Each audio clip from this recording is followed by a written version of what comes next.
It was great seeing Justin Herbert back at practice on Monday, but on Tuesday he made another significant step in his recovery, and at this point, I would be shocked if he's not starting in week 1.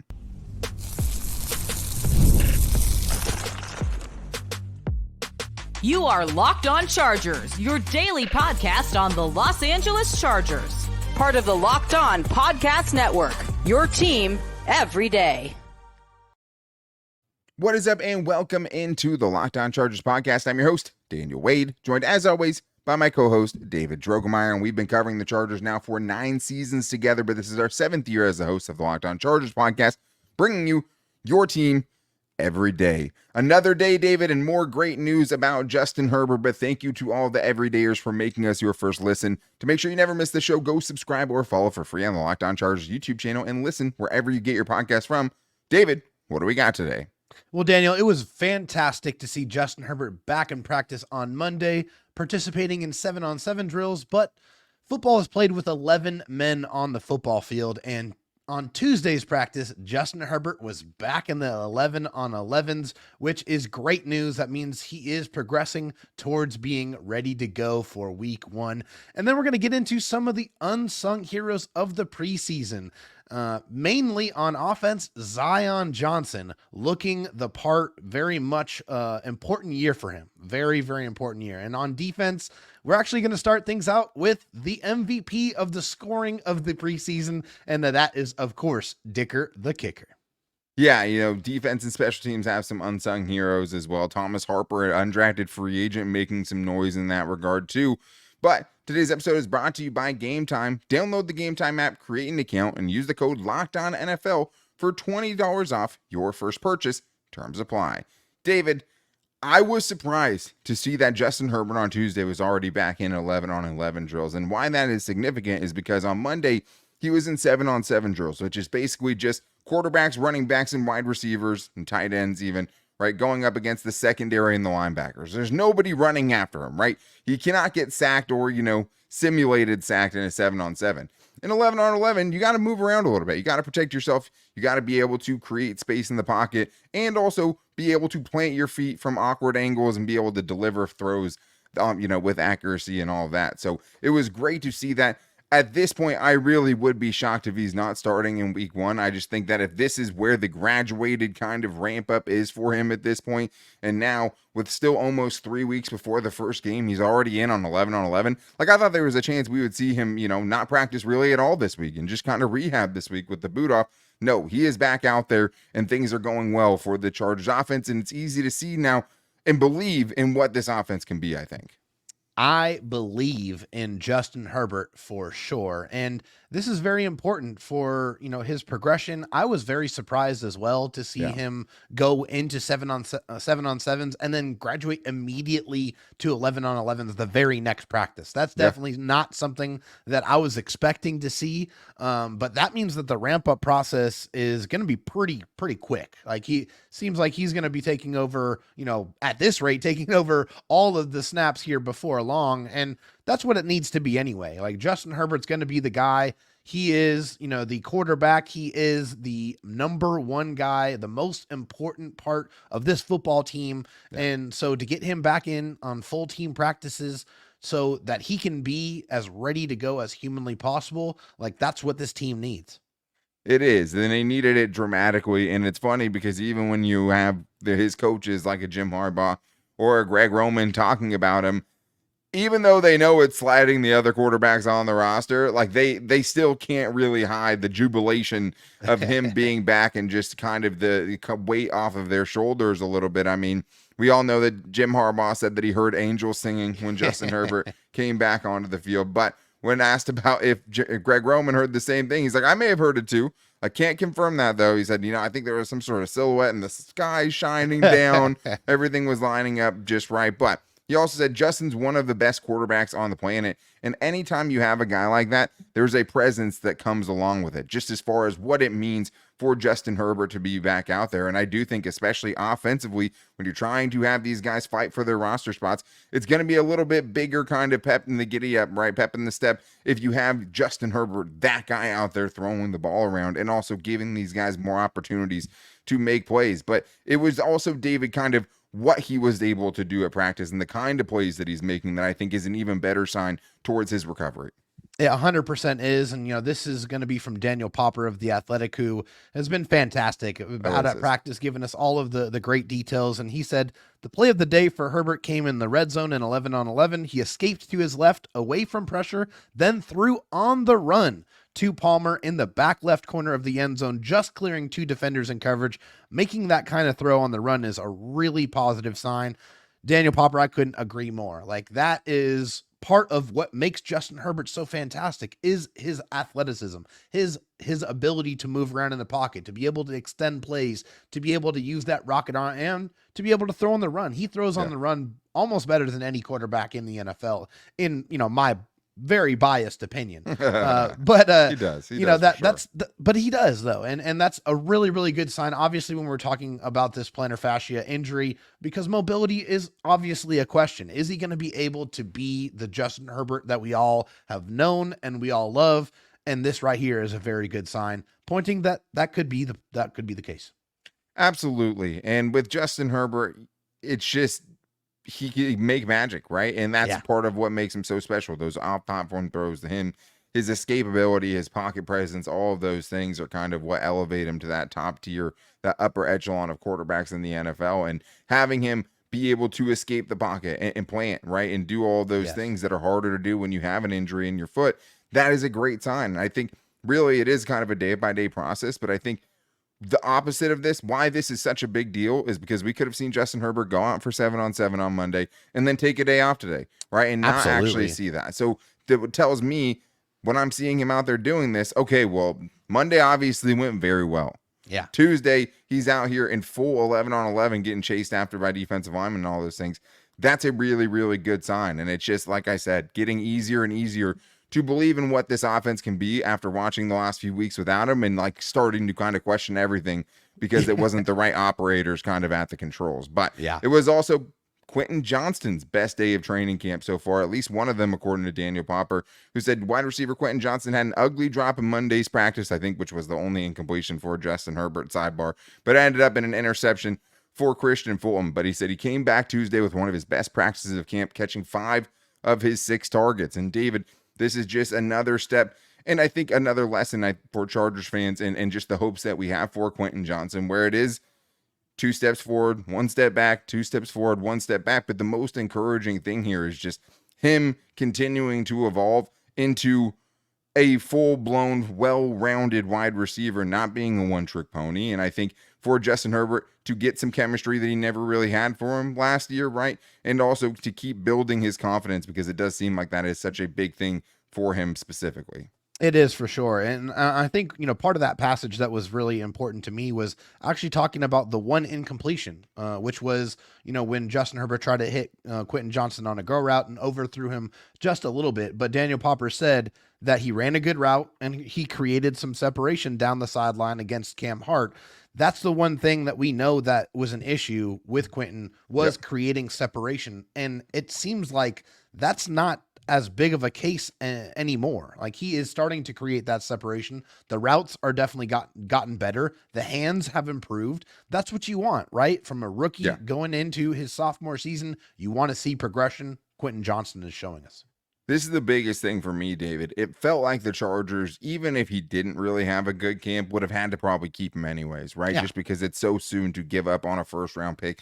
But it does truly feel like he is earning the spot on this roster with the merit of his play, which I think is best case scenario, right? He's not just making it because he was a first-round pick. He's out there showing exactly why he should be on the roster and what he brings to the table, and he gives a lot of credit to Sanjay Lal, who has been credited before with the breakouts of players like DK Metcalf in the past.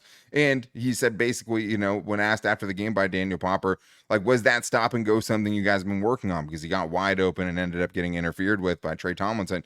And he said, yeah, 100%. That's exactly what we're doing. And it's starting to show itself. And I just think this is, really important step in a career arc that feels like it's trending upward again. And sometimes that doesn't happen after a craterous rookie season like the one that we saw. But I did want to today get into some of the unsung heroes of preseason, because there are guys that we haven't been able to talk about, including Zion Johnson and Tre Pipkins. Very important that they're good for different reasons and different parts of their careers. But both of them have quietly had really good preseason and put together strong camps. So we're going to talk about that and much more on today's Locked On Chargers podcast.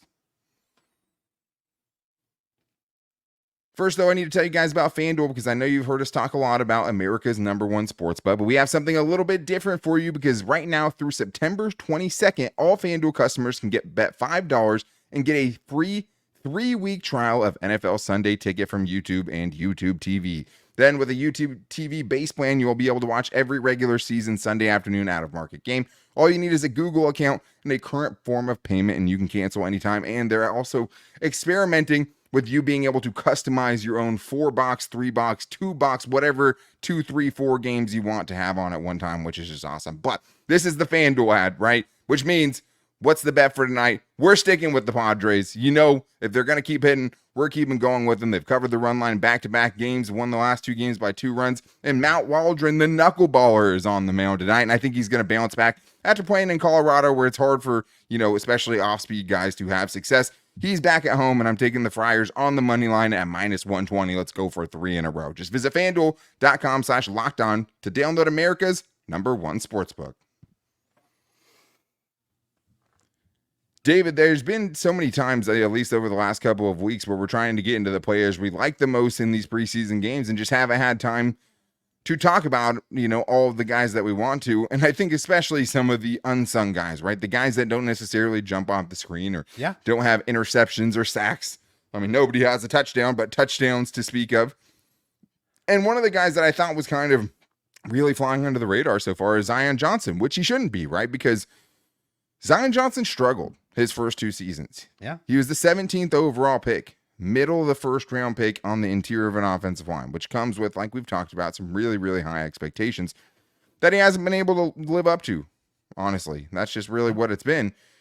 It's not like he's been terrible, but at the same time, we all expected more. And I think one of the biggest pieces of this offense turning itself around and creating the identity that they want is for the offensive line as a whole to improve. But Zion Johnson specifically as a guy who has a ton of talent, but hasn't really been able to put it all together. But David, now quietly, in limited snaps over the first 2 preseason games, he's put together a very, very solid start at potentially turning his career around and maybe living up to some of those expectations. Yeah, and that career resurgence to me started in the offseason before we even got to the preseason games. Yeah, when we saw him for the first time. The first time we saw Zion Johnson, he looked like an absolute tank, like a monster of a man, like was incredible to see. That guy's got biceps probably bigger than your head. Okay. He's probably bigger than most of your legs. Okay. Yeah. Zion Johnson came in looking the part of a bully, and that's what the Chargers want him and the entire offense to turn into. And so far in the preseason, it's been limited snaps, 16 snaps so far, but an 80.8 pass block grade, according to PFF. 0 pressures and 0 sacks. And also, I feel like you've been able to see him get in on some combo blocks in the running game as well. Zion Johnson, if he can have a resurgent year, if he can live up to, even 75, 80% of his draft stock, this could be a major, major difference maker for an offense that wants to impose their will. Yeah, and I thought the whole run game was unorganized or disorganized in the first game of preseason against the Seahawks. I thought in the second game, though, Zion had some really, really good moments in the run game, right? And I think what he brings to the table athletically is a guy that when he's on, he can hit some spots at the second level and get to some guys at the second level that most offensive guards can't. And what does that mean? What it means is these 3 or 4 yard rushes can turn into 8, 9 yard rushes. And if you can just hit that second level, if you can get to that linebacker, it's going to be really, really tough to stop that from being a 7 or 8 yard gain and potentially even being more than that. So that's what he has. I think always he's had the talent to do it. I think we've seen in big stretches, he's very, very good, but just has a couple of just bonehead plays every game. And really quick losses. That was the biggest thing. And those stick out, especially when you're on the interior. If you have those quick losses, you have those big mistakes. Like they are identified and magnified by a lot. Yeah, they're play nukers, right? Like it just it disrupts everything when that happens, and it puts so much more pressure on everyone else. So very small sample size, but I think we've talked a lot about Joe Alt, maybe not enough about some of the rest of the guys who have shown some improvement as well, like a Tre Pipkins, right? Yeah, it was one of the biggest storylines we had coming into this was just like, hey, It feels like they're just giving Joe Alt the job at right tackle, which they should. He's a 5th overall pick. Yeah. But we're assuming that Tre Pipkins is going to be very good at guard, which we've Yeah. never seen before, right? Never had played guard before this season. And so far, same stat line as Zion Johnson, hasn't allowed a pressure so far in the preseason on limited snaps, but also has the 4th highest run blocking grade against the offensive lineman behind Rashawn Slater, Joe Alt, and someone we're going to talk about next in Willis Patrick, who's, unsung hero for sure. But David, maybe not enough is being made about how Tre Pipkins has made this transition to guard, which doesn't always work out and it isn't as easy as he's made it seem. And that is very, very good news for this offensive line that's banking on his ability to do it. Yeah, and like Tre Pipkins earned a contract extension at right tackle, right? And then last year didn't have the best season of his NFL career, giving up 9 sacks. So, being asked to transition from tackle to guard after not, really playing guard ever at any point, played tackle almost exclusively in college, has also played tackle exclusively in the NFL. Like, that's not a foregone conclusion that he's going to be able to transition from, playing tackle to guard. Like, it's a completely different position. You're in a phone booth. You're in a much more confined space. Rushers are coming at you a lot faster and you have a lot less time to react. So, it's not a foregone conclusion that he was going to be able to make that transition. And yes, it's early, but so far, no pressures, no sacks allowed for Tre Pipkins. And I think the one thing about Tre Pipkins that we've kind of known is this guy, for a big man, is very athletic. Like, he can climb to the second level. He can erase guys in the running game. I feel like he's always had a little bit of a nastiness, a mean streak to him. And I think that can express itself at guard. And so I'm excited to see how he continues to progress. And it's might not always going to be great. Obviously you're going to have some bumps in the road, but you're going to have to live with those growing pains. But like I said, so far he looks the part. He does not look out of place. That's the major thing right there. It's not that he has to be great at all times, but the alternative for the Chargers is Jamari Sawyer, who really struggled at guard last year. Also showing you again that it's not always easy to transition from tackle to guard. Jamari Sawyer was a better left tackle as a rookie than he was a right guard as a sophomore. That just is what it is. So to see him doing what he's doing with Brendan Hymus right next to him, not Bradley Bozeman, who's going to be the starter for him and Zion Johnson, I think is super impressive. And I just think it's a very good sign that when you're looking at the picture as a whole, the 4 starters that you have on the offensive line, especially now that we have a 2-game sample size, have all played really, really well, including Joe Alt and Rashawn Slater, who we just assume, and he is an unsung hero all the time. We don't need to talk about. You've been an all-pro. You don't need to get talked about right now. But who we do need to talk about is Willis Patrick, one of our darlings that came out of the undrafted free agent class, who, again, under the radar, has been one of the best Chargers offensive linemen out of the preseason overall in general. David, 0 pressures allowed and 40 pass blocking snaps.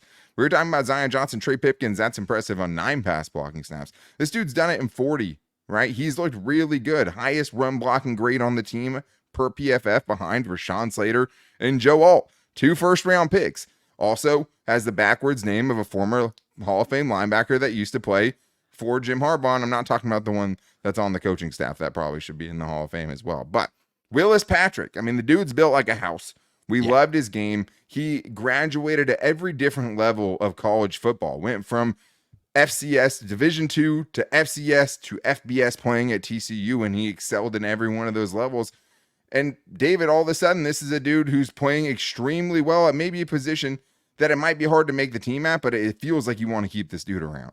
Yeah, you absolutely. I mean, at the very, very least, like, he is a prime candidate to make your practice squad. And as opposed to the other 2 offensive linemen we spoke about, this is 71 snaps. Like, those 2 guys played a couple of series. He's played the majority of both of these games and has been absolute lockdown nails at the guard position. And we know he has some positional flex as well. So he's putting his best foot forward, and that versatility might give him a shot. Yeah, and that's the thing, right? You feel like Jordan McFadden is a lock to make this team right now. Jamari Sawyer, probably a lock to make this team right now. And I think, honestly, the thing that hurts Willis Patrick is just the fact that their biggest needs are at center and at tackle. I would have loved to see what he looked like at center, man. I would have loved to see if he could give, Willis Patrick a run for his money, because, like, outside of Bucky Williams, who hasn't been great, unfortunately, as a mountain man, I wish he was better. Yeah. But they don't really have any competition for Brendan Hymas. He's gotten a ton of snaps in the preseason. I think he's looked fine. He played well at the end of last year. It hasn't been great, though. It hasn't been dominance like we see here Up and down, from up and Willis down. Patrick, because that's dominance, right? So, yeah, at least a practice squad guy. It's hard to find good offensive linemen, right? Like Foster Sarrell might not ever be that. Like Alex Leatherwood's really struggling playing tackle, obviously. Jamari Sawyer struggled playing guard. I would hate to see this guy totally get away, David, because it does feel like when we watched him at TCU, this could be a diamond in the rough type of a guy, and I want to see him kept around for sure because they don't always come around. But talking about unsung heroes, how can you have that conversation in the preseason without talking about the guy that has scored literally every one of the Chargers' points during this preseason? Cameron Dicker is who we have to talk about in our unsung heroes coming up next, because he has done everything and more that he could do during this offseason to just ensure that he should be the Chargers kicker for life. And we're also going to talk about an undrafted free agent who all of a sudden might have a path to a roster spot potentially in Thomas Harper, who's been really impressing. So we're getting into all that and more in today's Locked On Chargers podcast. First, though, I need to tell you guys about Game Time, because if you need tickets to any kind of event, whether it be a sporting event, whether it be a concert, whether you want to go to a comedy show, whether you're just looking to do something on a night and need Game Time to tell you what you should be doing that night, you should be using Game Time, because not only is Game Time have all the tickets that you need for every kind of event, but also right now they have a special going on called Game Time Picks. And what that does is it makes getting tickets for your favorite live events even easier. Game Time Picks filters out the fluff to show you only incredible deals on great seats, so you don't have to waste time searching through thousands of tickets. You don't just have to see all the tickets. They're only going to give you the ones that are great deals, and you know with the Game Time guarantee that you're going to get the best price, because if you find a different ticket from a different site in the same section and row for less, they will credit you 110% of the difference. You can also toggle all-in pricing, which makes a huge deal too, so you don't get any surprises at checkout. And I was already looking, you can go $11 to see the hottest team in baseball right now, San Diego Padres, tonight. So make sure you guys check out Game Time and take the guesswork out of buying tickets. Download the Game Time app, create an account, and use the code LOCKEDONNFL for $20 off your first purchase. Terms apply, but again, create an account, redeem the code LOCKEDONNFL for $20 off. Download the Game Time app today. Last minute tickets, lowest price, guaranteed. David, let's get into some more of these unsung heroes of the preseason. We're doing the unsung heroes of the defense and special teams variety in this segment, but I do want to just send a shout out to the everydayers for continuing to just make this our best offseason yet. We appreciate all of you guys, and tomorrow Thank you. We'll be getting you back on the show with a Chargers mailbag, so make sure to hit us up at LockedOnLAC or call a 30-second question into the voicemail line at 323-524-7924. But as always, we appreciate you making us your first listen. If you need a second listen, make sure to check out the Locked On Fantasy Football podcast right now, so you don't find yourself in a Waffle House for 24 hours and you have to eat a waffle for every 10 minutes you want taken off that time. The Locked On Fantasy Football podcast is here to get you ready for your draft, and also will be there to make sure you're making all the best in-season moves that you can. So make sure you go subscribe to the Locked On Fantasy Football podcast on YouTube or wherever you get your podcasts from. David, we were trying to make this a defensive segment, talking about unsung heroes and looking for guys on defense, and there's a lot of guys you could go with potentially, right?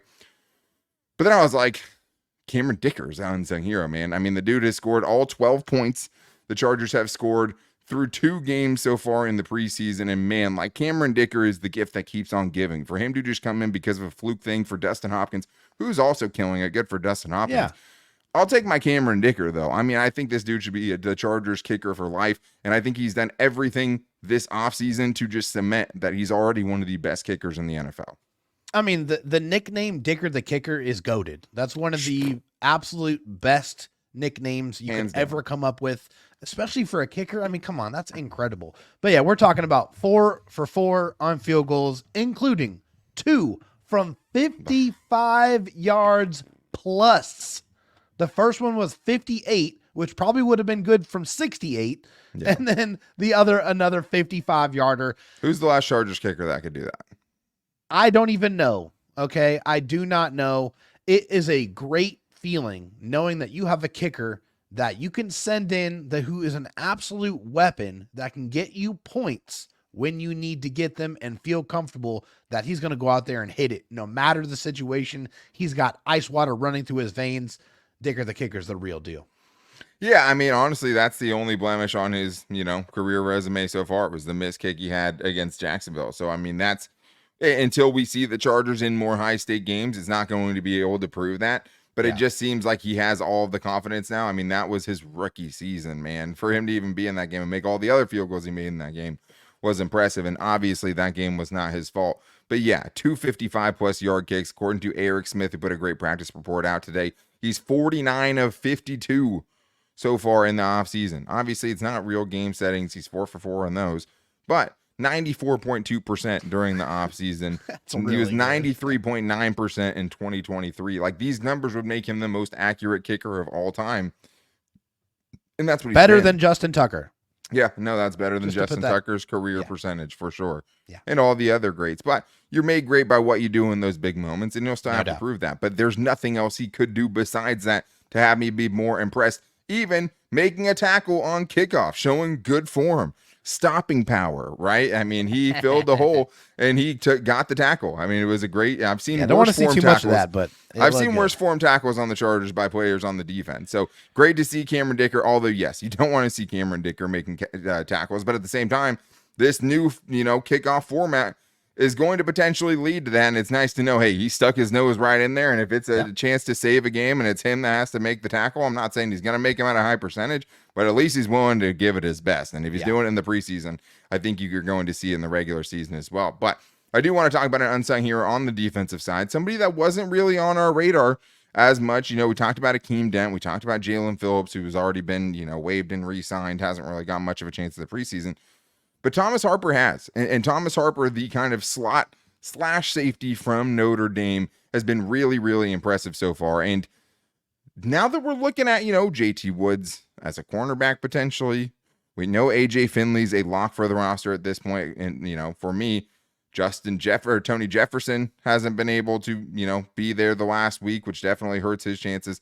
All of a sudden, David, you have an undrafted free agent who's not only making plays defensively, but also on special teams. That it's definitely worth keeping an eye on. Yeah, Thomas Harper's got all kinds of stats, man. 40 snaps, 77 defense grade, 2 pressures, 1 sack, 3 tackles, 2 of those being stops, a pass breakup, and even including 2 tackles on special teams. So Thomas Harper's doing everything he can with the opportunities that he's been afforded, and that's all you can ask. Yeah, and I mean, I think the thing with him, too, is just playing a little bit like his hair's on fire. I mean, the first special teams tackle that he made was week 1 against the Seahawks, and I think he dropped the dude inside like the 18-yard line with just a missile down the field. Absolutely blasted the Seahawks kick return, man. And yeah, it's good to see. He was on my radar. Now he is firmly on my radar. So to have, especially for him, you got to make special teams plays if that's going to be your role. Like if he's safety 4, which... maybe they'll count JT Woods as safety 4/cornerback, but if they're keeping 4 safeties and one of them's not named JT Woods, it absolutely feels like Thomas Harper has a chance right now. And I think no matter what, they're already very thin at safety. Seeing a guy like this, David, I think makes you feel pretty good about, a guy that could potentially make the practice squad and maybe push for a roster spot. We'll see what he does this weekend. But yeah. Also played for Chargers safety coach Chris O'Leary last year at Notre Dame, so has a connection there. Yeah, I mean, all of a sudden this dude has a chance. But David, there's so many guys, right? I mean, we talked about it before. Troy Dye, like the defensive line as a whole. Even Matt Hankins has had a nice preseason so far. There's a lot of guys flying under the radar that will have one more big game this weekend to kind of prove what they can do. Yeah, I mean, this last preseason game, it's important for some of those guys that are trying to make their dream come true. And obviously one of those guys is not Troy Dye. Troy Dye is going to be on this team. He's been, I think so. He's been played a lot more on defense than I think a lot of people expected. But that was one of the big reasons why he decided to come here. And he's done well with those opportunities. How deep is that room now, David? I mean, it's crazy. It's crazy that you're talking about. I mean, the 4 linebackers that have gotten the most play, or the 4 guys at the top of the depth chart have probably been 4 of their top 15 defenders so far in the preseason. All of these guys have had strong preseasons. That entire linebacker unit looks way different, and I think you have to give credit to Navarro Bowman and the impact that he's had, because it just seems like no matter who they rotate in at that linebacker spot, they are prepared and they are making plays. And also, hats off to Jesse Minter, too, who's giving guys opportunities to make plays. Like, letting Troy Dye show that he's a good blitzer. Even Thomas Harper, he's blitzed a few times and has 2 pressures and like less than 5 pass rushing snaps, right? He's giving these guys chances to make plays. Navarro Bowman's doing great with that group. But yeah, that linebacker core, I mean, we talked about 4 guys. None of them are named Junior Colson, who was the 3rd round pick. And hopefully we get to see him this week. I think he was probably close to going last week, so I'd have to think we're going to see him in week 3. But like, this is a unit that is being better utilized by their defensive coordinator and absolutely being better coached by Navarro Bowman, who knows exactly what Jim Harbaugh wants from his linebackers because he played with a Hall of Famer and Patrick Willis, and they're one of the best tandems that we've ever seen in this league. But that's going to wrap things up for today's show. Like I said, tomorrow we'll be getting into our Chargers mailbag, so hit us up when we put a post out at Locked On LAC. You can hit us up on our Instagram at Locked On Chargers. You can call into the voicemail line like at 323-524-7924 if you want to leave a 30-second question. I know we'll hopefully hear from Athir as we usually do, but we love you guys and we love getting you involved with the show. So make sure you guys hit us up, and to not miss it, go subscribe or follow for free on the Locked On Chargers YouTube channel and listen wherever you get your podcast from. You can also find us on our Locked On Chargers Facebook page, and you can also hit me and David up specifically on Twitter at Dan Talk Sports and Dro Talk SD for David, where his DMs are always open. But super good news. Feels like the news gets better and better every day as we creep towards the start of the season, which I feel like we're all getting even more excited about what the prospects of this team can be now that we're seeing it all come together. But make sure you guys are back here tomorrow. Until then, take it easy and go Bolts.